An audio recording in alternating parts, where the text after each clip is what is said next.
Hello, America. Canada here. I'd like to ask a question to the companies and CEOs across the US. Are you tired of all the winning yet? Let me begin by saying that all I am is a Canadian, a simple Canadian. I am not an elected official or work for any branch of the government at any level. It's just frustrating, even with all the attacks on Canada recently, watching the United States destroy itself from within for no other reason than massive egos and petty politics. Not that they will ever see this, but I know that if they did, the present U.S. administration will see this as a threat to the United States. That is not my intention. I'm trying to wake Americans up. As your former remarkable statesman and civil rights leader John Lewis once said, I'm trying to get into good trouble. Now, this message is intended for business leaders, including CEOs and presidents of major companies in the United States. Many of your companies are part of multinational corporations that must view the world in a different light. You have responsibilities to not only your shareholders, but also your employees, communities, and families. $6 trillion has been lost, affecting every aspect of the American and world economy. I initially detailed the president's actions from the last weekend, but opted to remove that content. This administration's leadership style, or lack thereof, has been demonstrated to the American public and the international community. I find the list of countries being subject to the tariffs because of unfair trade practices interesting. Or wait a second, is it because they're smuggling fentanyl? I forget which excuse he's using this week. So tariffs for penguins, but none for Putin. As already mentioned, the U.S. and global economy experienced a $6 trillion hit this week. You will soon face difficult decisions, as logic suggests that you will need to reduce your workforce. This will, of course, have a negative impact on your employees and communities. With a recession looming, are you planning on taking? One comment about the U.S. media.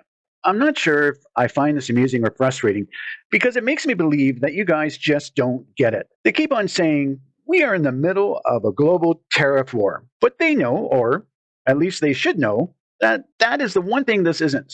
This isn't a world tariff war where multiple countries are involved in a trade dispute. This is a U.S. war on the world, where the U.S. is unilaterally imposing tariffs and trade restrictions on other countries. Seriously, think about it. Honestly, they know better. I can imagine a member of the administration late at night, all tucked in his bed at the White House with something to munch on, crying into his pillow, trying to think of something mean to say on Truth Social, with Helen Reddy's 74 classic in the background playing You and Me Against the World. Okay, I'm going to stop there. The talking heads on all the U.S. networks say that the president needs to eliminate the tariffs now. If not, the Senate and Congress has to act. The Senate has already passed a bill removing Canada from the tariffs because we are not a threat to your national security. Although, yes, we have to accept the fact that Elon Musk has a Canadian citizenship, but from our perspective, he was born in South Africa, so he doesn't count. Assuming it passes Congress, and I think that's a pretty big if, I have a nice, crisp Canadian $5 bill that says the bill will be vetoed. Any takers? From my understanding, and I could be wrong, it would have to go back to get a two-thirds majority of both the House and Senate to override the veto. Are enough Republicans going to risk their political future by voting against this administration to allow that to happen? Now, a lot of things can happen between now and the Canadian election, which is being held in a few weeks. It is very possible that the present administration of the U.S. government may realize that Canada is serious about what we are and are not prepared to accept as negotiating tactics. When President Biden went to his first G7 meeting after being elected, he said to a room full of world leaders, America's back. The room went quiet until one of the world leaders said out loud, yes, but for how long? The world now knows the answer to that question. America, including the American media, appears to live in a vacuum. They have no idea of the implications of actions taken in the United States has on the world. I'll give you one example. The look of shock on CNN's Amanpour's face when being told by a Canadian minister that Canadians are hurt and angry by the disrespect, by calling us the 51st state, calling our prime minister governor, and that suddenly we see the U.S. not as our closest ally and neighbor, but as a possible fundamental threat to our sovereignty. Regardless of the result of our upcoming election, that trust that existed for the last 160 years is gone. With or without tariffs, America will no longer be the big exporting powerhouse that it was even a few months ago. The implications of Liberation Day, as President Trump calls it, is far-reaching. And yes, I'm sure most Americans are certain to feel the sting. I would encourage every American to look in their closets and see where the clothes they wear were made. The same with the computers they use, the sneakers they wear, the TVs they watch, and even the dishes they eat on.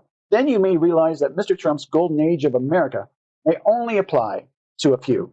In case it hasn't already been made clear, Canada, along with almost every other trading partner the US has been looking elsewhere for other markets to do business with. And being frank, you can expect that it will take decades, if ever, for trade to reach the pre Trump era numbers. I want to be clear Canadians love the American people. We know the feeling is mutual. We can see it in the demonstrations across the US and the town hall meetings where you guys are protesting the cuts to your government services.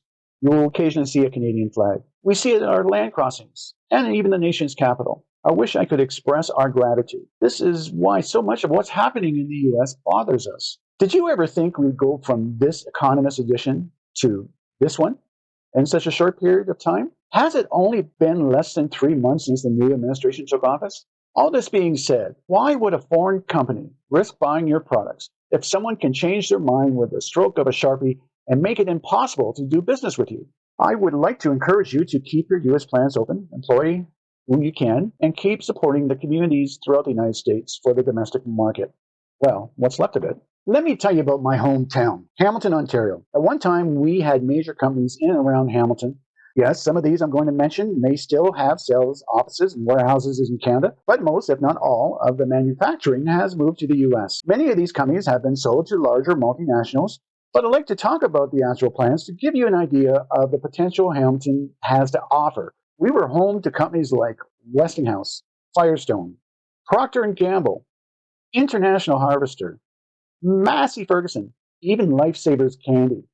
And finally, one I would especially like to mention is John Deere. Personal shout out to CEO John May.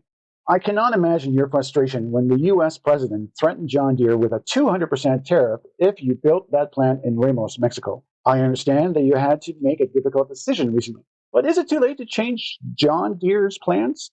I am suggesting that US companies seriously consider Hamilton and Canada as viable options. Frankly, a made in Canada sticker on your goods will get you a lot further and cost you a lot less. Now, just a few things quickly on why Hamilton would be a great place for you to build your businesses, your factories, and raise your families. This is where I'm going to sound like a disclaimer during a commercial, but I assure you it's only because of the lack of time. For more information, you can see my complete ramblings in the link below in the comment section, along with some other useful links. Hamilton has Ontario's busiest harbor, with over 10,000 meters of dock well, allowing over 700 vessels to berth annually. Our harbor is just 151 nautical miles from the St. Lawrence Seaway, allowing you easy access to the world. Canada, being a member of both CETA, the Canadian-European Union Free Trade Agreement, and the CPTPP, which is the Comprehensive and Progressive Trans-Pacific Partnership, offers great markets around the globe. And Canada is hoping to finish negotiations and that will be able to sign the Canada and the Association of Southeast Asia Nations Free Trade Agreement within the next 12 months. The Hamilton International Airport is quickly becoming a major courier and cargo hub, perfect for your air shipping needs. Both Hamilton Harbor and the Hamilton International Airport are designated as foreign trade zone points, providing businesses with access to duty deferral and tax